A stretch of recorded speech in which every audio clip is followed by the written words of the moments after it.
మోకాల నొప్పులకు ఎటువంటి సర్జరీ లేకుండా ఎపియాన్ పెయిన్ క్లినిక్ అందిస్తున్న అత్యాధునిక చికిత్స.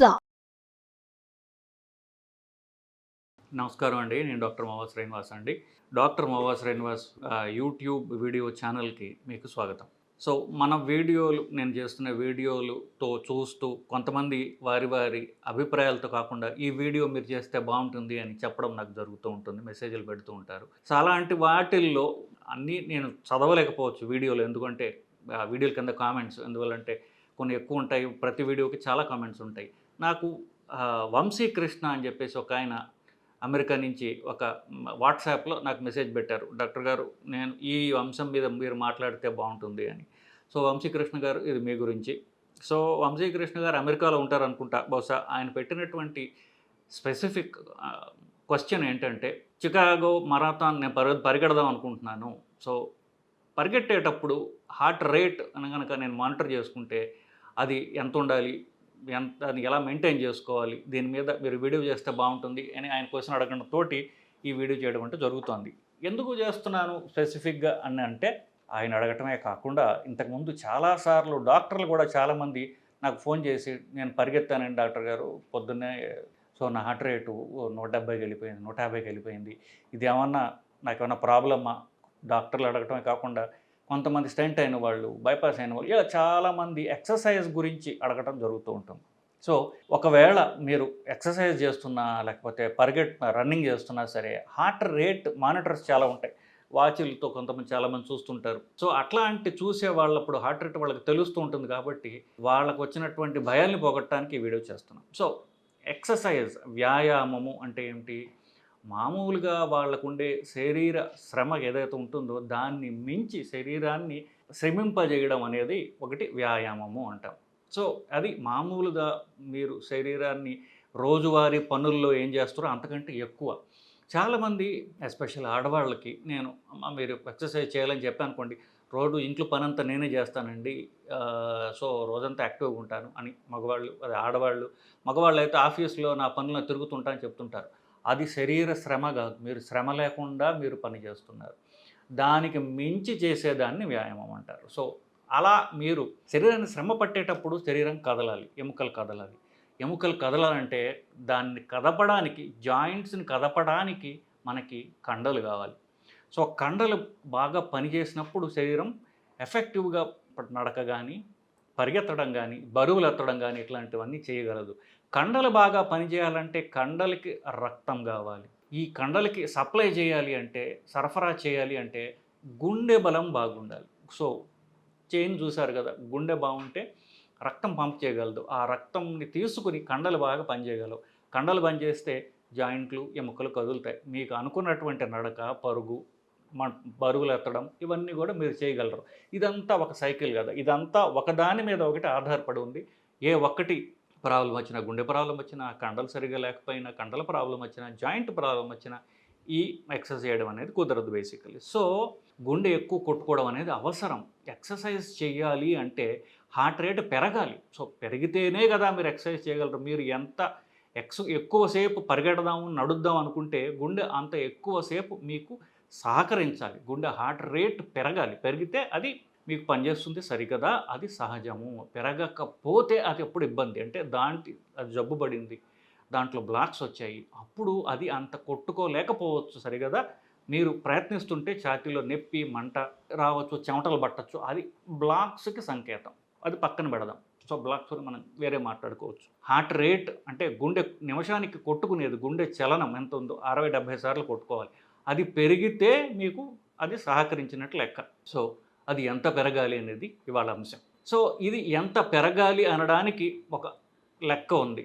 ఆ లెక్క ఏంటంటే 220 అనేటటువంటి నెంబర్ మీరు గుర్తుపెట్టుకోండి. 220, 220. సో ఈ 220లో మీ వయసుని బాగా తీసివేయండి. 220లో మీరు 40 తీసేశారు అనుకోండి, సుమారుగా మీ వయసు 40 అనుకుందాం. 180 నెంబర్ వచ్చింది. 180, 40 వయస్సు ఉన్న వాళ్ళకి వాళ్ళ మ్యాక్సిమల్ హార్ట్ రేటు 180 దాకా ఉండొచ్చు. కొంచెం అటు ఇటుగా కొంచెం పెరిగిన పర్వాలేదు. దగ్గర 180 దాకా ఉండవచ్చు. సో 40 నేను ఎగ్జాంపుల్ తీసుకున్నా. మీ వయసు ఎంత అయితే 220లో మీ వయసుని మీరు కనుక తీసివేసిన తర్వాత వచ్చే నెంబరు మీ మ్యాక్సిమల్ హార్ట్ రేట్. కాకపోతే ఇది మ్యాక్సిమల్ కాబట్టి ఎక్కువసేపు మీరు అంత మ్యాక్సిమల్ గుండెని పుష్ చేసుకుంటే ఎక్కువసేపు చేయలేరు. మీరు జాగ్ చేస్తున్నారు, లేకపోతే పరిగెత్తుతున్నారు, వాక్ చేస్తే నడుస్తుంటే అంత హార్ట్ రేట్ పెరగదు అనుకోండి. మీరు ట్రెడ్మిల్ చేస్తున్నా, పరిగెడుతున్నా, జాగ్ చేస్తున్నా అప్పుడు హార్ట్ రేట్ ఎక్కువ పెరిగే అవకాశం ఉంది. మీరు శరీర శ్రమ ఎక్కువ ఇస్తున్నారు కాబట్టి. వెయిట్స్లో కూడా అంత ఎక్కువ హార్ట్ రేట్స్ రావు. జాగింగ్లో ట్రెడ్మిల్ మీద కానివ్వండి, జాగింగ్, రన్నింగ్లో హార్ట్ రేట్ అనేది ఎక్కువ వస్తుంది. ఎందుకు? మీరు చాలా ఫాస్ట్గా మీరు శరీరాన్ని నడుపుతుంటారు కాబట్టి. సో అప్పుడు హార్ట్ రేట్ అనేది చాలా పెరగడం జరుగుతుంది. సో మ్యాక్సిమల్ హార్ట్ రేట్ మీరు కనుక రీచ్ అయినట్లయితే ఎక్కువసేపు మీరు పరిగెత్తలేరు. సో ఈ మ్యాక్సిమల్ నెంబర్లో ఫర్ ఎగ్జాంపుల్ ఒక 40 ఏళ్ల యువకుడో యువత ఉన్నారు. వాళ్ళ మ్యాక్సిమల్ హార్ట్ రేట్ 180 రావాలి. దీంట్లో 70-80% దాకా మీరు గనక తగ్గించుకున్నట్లయితే అది కొంచెం ఎక్కువసేపు మీరు ఎక్సర్సైజ్ చేయగలరు. 60-70% అనుకోండి, అది బెస్ట్ హార్ట్ రేట్ అనమాట. ఇప్పుడు 180 మ్యాక్సిమల్ అనుకుంటున్నప్పుడు అది 125 నుండి 140 దాకా మీ హార్ట్ రేట్ ఉందనుకోండి, మరి ఎక్కువసేపు నడవగలరు, ఎక్కువసేపు జాగింగ్, రన్నింగ్, ట్రెడ్మిల్ మీరు చేయగలరు. మీ హార్ట్ రేట్ అంటే మీ మ్యాక్సిమల్ హార్ట్ రేట్లో 60-70% కనుక ఉంచుకున్నట్లయితే, ఉంచేలాగా మీరు పరిగెత్తినట్లయితే, అంత స్పీడ్లో పరిగెత్తినట్లయితే ఎక్కువసేపు మీరు పరిగెత్తగలరు. దానిలో అంతకంటే తక్కువ అంటే అది సరిపోదు, టూ లెస్ అనమాట. సో 60-70% మధ్యలో మ్యాక్సిమల్ నెంబర్కి 60-70% మీరు లెక్కేసుకుని చూసుకోండి.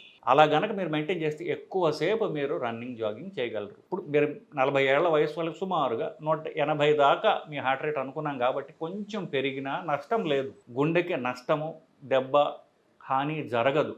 కాకపోతే మీరు ఎక్కువసేపు మీరు పరిగెత్తలేరు. సో అది తప్ప నార్మల్ గుండె బలము ఉన్నటువంటి గుండె, దాంట్ లోపల బ్లాక్స్ కానీ వాల్వ్ ప్రాబ్లమ్స్ కానీ లేనటువంటి గుండె అయితే కనుక మీరు దాన్ని ట్రైన్ చేసుకున్నట్లయితే ఎంతైనా మీకు సహకరిస్తుంది. 1 కిలోమీటర్ నడవలేని వాళ్ళని నేను చూశాను. ఇంట్లో పని చేసుకుంటే ఆయాసం ఉన్న వాళ్ళు నార్మల్ గుండెలతోటి అలాంటి వాళ్ళని చూశాను. 100 కిలోమీటర్లు పరిగెత్తగల వాళ్ళని కూడా నేను చూశాను. వాళ్ళకి ఇద్దరం నార్మల్ మనుషులే, ఇద్దరు గుండె నార్మల్గానే ఉన్నది, గుండె బలం బాగున్నది. కానీ ఎక్కువసేపు పరిగెత్తే వాళ్ళు వాళ్ళ గుండెని ఒక మెథాడికల్గా ఒక పద్ధతి ప్రకారం వాళ్ళు ట్రైన్ చేసుకున్నారు. ట్రైన్ చేసుకున్నట్లయితే ఒక హెల్తీ గుండె మీరు ఎంతసేపు పరిగెత్తినా మీకు సహకరిస్తుంది. తను తాను మార్చుకుని తన గుండె బలం పెంచుకుని మీకు సహకరించగలదు. సో నాకు హార్ట్ రేట్ ఎక్కువ అయితే ఏమవుతుంది? ఏమీ కాదు. కాకపోతే మీరు దాన్ని ట్రైన్ చేసుకున్నట్లయితే, ఎలా ట్రైన్ చేసుకోవాలి? మీ మ్యాక్సిమం హార్ట్ రేట్ 60-70% వరకు గుండె హార్ట్ రేట్ ఉండేట్టుగా మీరు పరిగెడితే ఎక్కువసేపు పరిగెత్తగలరు కదా. అలాగా మీరు ఎక్కువ రోజులు అట్లా ట్రైన్ చేసుకున్నట్లయితే గుండె బలం ఖచ్చితంగా పెరుగుతుంది. ఎంత పెరుగుతుందంటే దానికి అప్పర్ లిమిటే లేదు, మీరు ఎంతైనా చేయగలరు. అమెరికాలో ఇప్పుడు మనకి ఎట్లాగైతే తూర్పు కనుమలు, పశ్చిమ కనుమలు అంటాం చూసారా, eastern Ghats, western Ghats. So అట్లాగే అమెరికాలో మొత్తం అమెరికా ఖండంలో మెక్సికో నుంచి కెనడా దాకా అప్పలాచియన్ మౌంటైన్స్ అని ఉంటాయి. ఈ ఒక 1000 కిలోమీటర్లు ఉంటుంది. ఈ 1000 కిలోమీటర్లలో పరిగెత్తుకునే ఒక కాంపిటీషన్ ఉంది. కోర్స్ ఎన్ని రోజులు పడుతుంది కదా, మీరు ఎన్ని రోజుల్లో కంప్లీట్ చేస్తారని. అంటే మనిషి ట్రైన్ చేసుకున్నట్లయితే మీరు ఎంత ఫిజికల్ అంటే శారీరక శ్రమ మీరు తీసుకోవాల్సిన అప్పర్ లిమిట్ లేదు. మీరు ట్రైన్ చేసుకున్నట్లయితే సరిగ్గా దాన్ని సరైన సైంటిఫిక్ మెథడ్లో కనుక మీ గుండెని, మీ శరీరాన్ని మీరు సుశిక్షితులుగా మీరు ట్రైన్ చేసినట్లయితే మీరు ఎంత రన్నింగ్ అయినా పైన చేయగలరు. అప్పుడు చేయగా ఏమవుతుంది? హార్ట్ రేట్ తగ్గటం మొదలెడుతుంది. నేను మా హాస్పిటల్లో ఇప్పుడు కాదు, ఒక సంవత్సరం క్రితము ఈ హైదరాబాద్లో ఉన్నటువంటి black cat commandos, octopus command, black cat కాదు, ఆక్టోపస్ అనే కమాండోస్ అంటే మన పోలీస్ వాళ్ళల్లో ఎలీట్ పోలీస్ వాళ్ళు అనమాట. వాళ్ళకి కొన్ని రక్త పరీక్షలు, గుండె పరీక్షలు చేయమని చెప్పి వాళ్ళు మా హాస్పిటల్కి రావడంతో వాళ్ళకి చేయడం జరిగింది. వాళ్ళ యావరేజ్ హార్ట్ రేట్ చూస్తే 40 నుండి 50 ఉంటుంది. అప్పుడు ఒకతను అడిగాను, ఏమయ్యా మీ ట్రైనింగ్ ఎలా ఉంటుంది అంటే, ప్రతిరోజు పొద్దున్న 5 నుండి 10 కిలోమీటర్లు మాకు రన్నింగ్ ఉంటుంది సార్, ప్రతి ఆదివారం 20 కిలోమీటర్లు పరిగెడుతుంటాం అని చెప్పారు. సో పైగా మామూలు రన్నింగ్ కూడా కాదు, వాళ్ళకి అంటే రకరకాలుగా ఎక్సర్సైజులతో కూడినటువంటి రన్నింగ్ ఉంటుంది కాబట్టి వాళ్ళ హార్ట్ రేట్ మెల్లగా తగ్గటం మొదలుపెట్టింది. సో ఎవరైతే బాగా యాక్టివ్గా గేమ్స్, రన్నింగ్ చేస్తారో ఫైనల్గా వాళ్ళ హార్ట్ రేట్ తగ్గి ఒక బేసిక్ హార్ట్ రేట్ వస్తుంది. 40-50 కూడా కావచ్చు, కానీ వాళ్ళు స్టేబుల్గా చక్కగా ఉంటారు వాళ్ళు. అంటే అర్థం ఏంటంటే మామూలు మనుషులకి 70-80 సార్లు కొట్టుకోవాల్సిన గుండె వీళ్ళకి 40-50 కొట్టుకున్నా అంత పని చేయగలదు. అంత ఎఫిషియంట్, అంత వెల్ ట్రైన్డ్, అంత బలమైనటువంటి గుండె అనమాట. సో ఇప్పుడు మీలో ఎవరైనా ఒక ఆయన చాలామంది చూశాను, టెన్నిస్ ప్లేయర్సు వాళ్ళందరిని చూశాను, జిమ్కి రెగ్యులర్గా వెళ్ళి బాగా ఎక్సర్సైజ్ చేసేవాళ్ళు. వాళ్ళకి హార్ట్ రేట్ తక్కువ ఉంటుంది, అది జబ్బు కాదు. అది జబ్బేమో అనుకుని నా దగ్గరకు వచ్చిన వాళ్ళు కూడా చాలామందిని చూశాను నేను. సో నేను చెప్పినట్టు వెల్ ట్రైన్డ్ గుండె ఉన్నప్పుడు దాని హార్ట్ రేట్ బాగా తక్కువ ఉంటుంది, కానీ వీళ్ళకి ఎలాంటి ఇబ్బందులు ఉండవు. అంటే అర్థం ఏంటి, ఆ గుండె అంత తక్కువ కొట్టుకున్నా సరిపోతుంది కాబట్టి. సో అదే అండి. సో గుండె హార్ట్ రేటు దాన్ని ఎలా ట్రైన్ చేసుకోవాలి, ట్రైనింగ్తో ఏమవుతుంది, ఇలాంటి అంశాలు ఇవాళ మనం మాట్లాడాం. సో మోస్ట్లీ మీ క్వశ్చన్లు అన్నిటికీ, మీరు అనుకున్న క్వశ్చన్ అన్నిటికీ దీనిలో సమాధానం దొరుకుతుందని నేను అనుకుంటున్నానండి. ఇంకేమన్నా మీకు సమాధానాలు కావాల్సిన ప్రశ్నలు ఉన్నట్లయితే మీరు కామెంట్స్ రూపంలో తెలియజేయండి, నేను ఆన్సర్ చేసే ప్రయత్నం చేస్తానండి. నమస్కారం.